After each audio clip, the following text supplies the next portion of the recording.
Assalamualaikum warahmatullahi wabarakatuh. Halo teman-teman, jumpa lagi di Umpa Mada Kicau, channel ekosistem membahas murai batu dan informasi tentang dunia burung. Oke teman-teman, gimana kabarnya? Semoga teman-temanku semuanya dalam keadaan yang baik. Seperti biasanya, saya akan menanggapi komentar yang ditulis di kolom komentar YouTube. Ini masih seputar si supersonic. Jadi ternyata banyak sekali ya teman-teman itu yang sangat antusias pengen tahu lebih jauh tentang si supersonic. Terbukti teman-teman, di saat saya membahas tentang supersonic ini, kalau dilihat dari traffic penayangan ya, si supersonic ini, pokoknya aku bahas supersonic ini teman-teman, rata-rata itu jam tayangnya itu lebih dari 7 menit ya. Rata-rata durasi tontonnya 7 menit 44 detik di 10 menit tampilan video.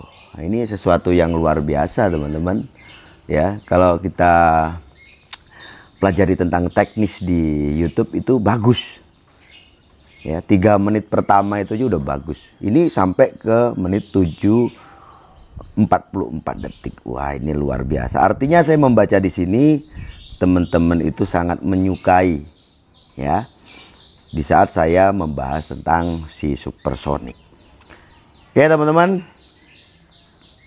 di video kali ini saya akan menanggapi komentar dari Noris Master Kicau.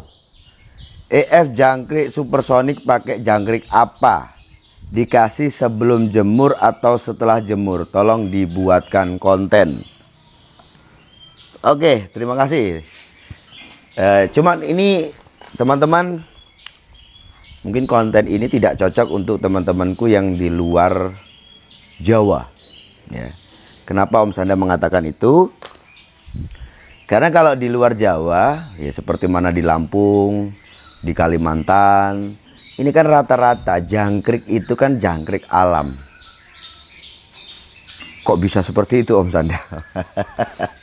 Teman-teman, ini perlu teman-teman ketahui ya. Jadi produksi jangkrik terbesar se-Indonesia itu ada di Jawa Timur. Dan untuk tempatnya itu di mana, yaitu di Tulungagung ini. Ini terbesar. Jadi bukan hanya jangkrik yang sudah berbentuk jangkrik, tetapi juga telur ya. Jadi kalau di sini teman-teman ada beberapa peternak yang dia memang usahanya itu jual telur gitu ya.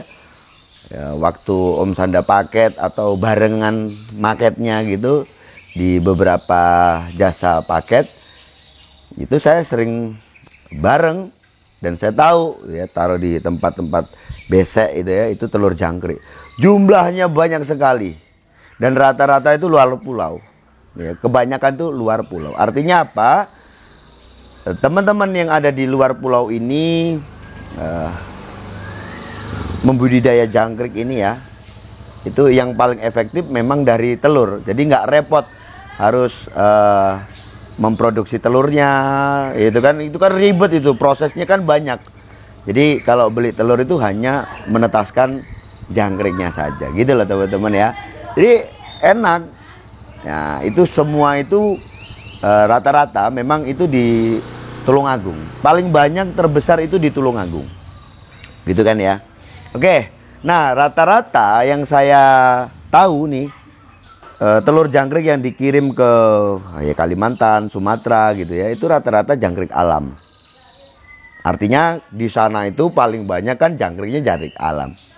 Ya bukan berarti jangkrik kalung itu tidak ada, tapi mungkin teman-teman akan sangat sulit untuk menemukan jangkrik kalung ya, terkecuali mungkin teman-teman cari di sawah di ladang gitu ya, baru ketemu nanti jangkrik kalung. Oke lah teman-teman ya.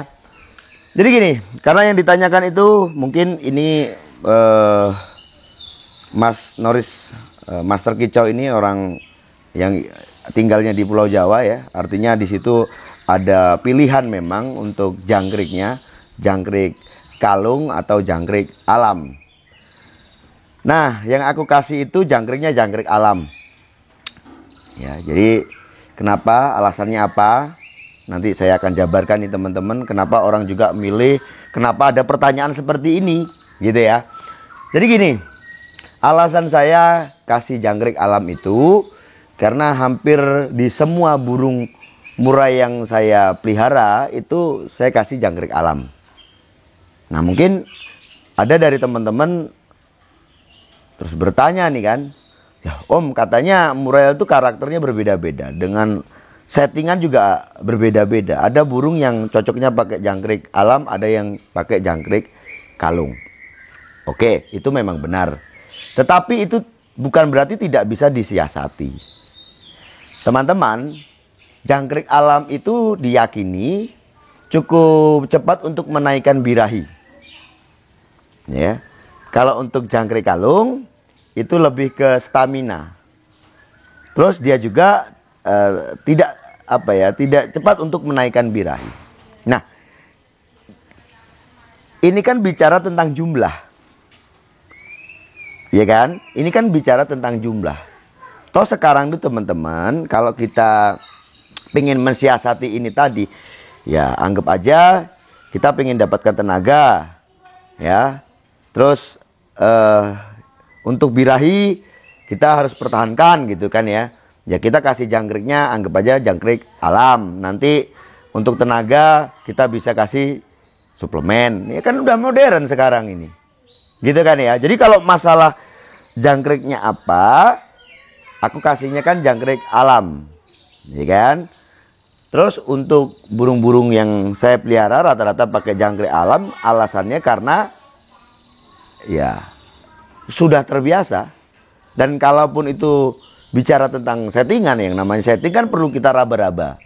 Ya, ini kan bicara hanya jumlahnya saja. Anggap saja gini. Kalau kita kasih jangkrik alam itu 5, kok dia naik birahi gitu ya. Terus di jangkrik kalung dikasih 5, dia nggak naik birahi gitu ya. Artinya kita tinggal kurangi saja jumlah jangkrik alam itu tadi. Berarti bukan 5, mungkin saja 4 atau 3. Nah, tadi kan saya ngomong soal tenaga. Kalau jangkrik kalung itu diyakini itu untuk bisa menaikkan tenaga tanpa harus banyak menaikkan birahi.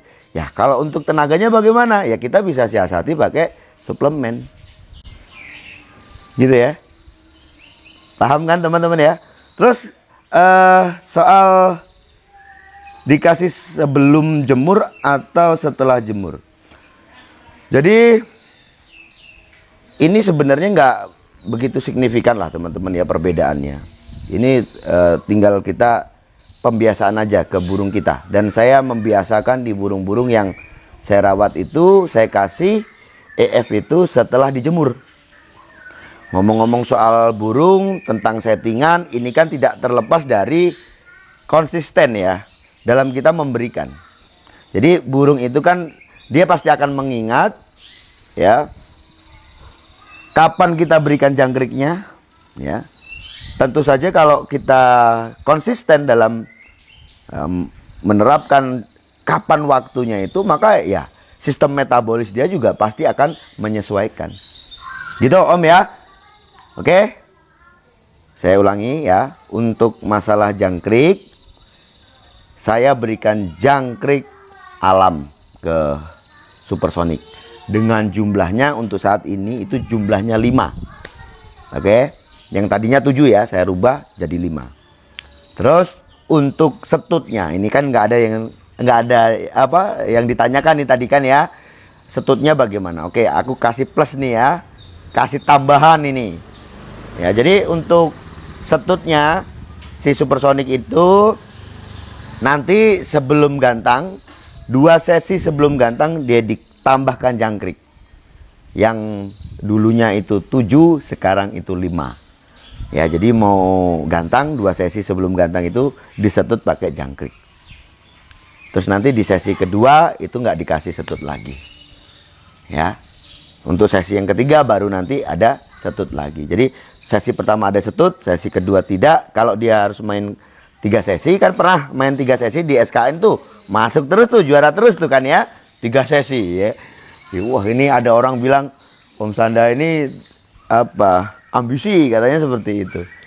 Ya enggak lah, saya ini kan ya perlu menjajaki burung itu sejauh mana gitu kan ya. Saya harus bisa menjiwai burung itu, saya harus jajaki dia. Sehingga dengan saya menjajaki burung itu nantinya saya bisa tuangkan dalam konten ini gitu loh, supaya nanti teman-teman mendapatkan apa? Pembelajaran dari pengalaman yang sudah Om Sanda lalui.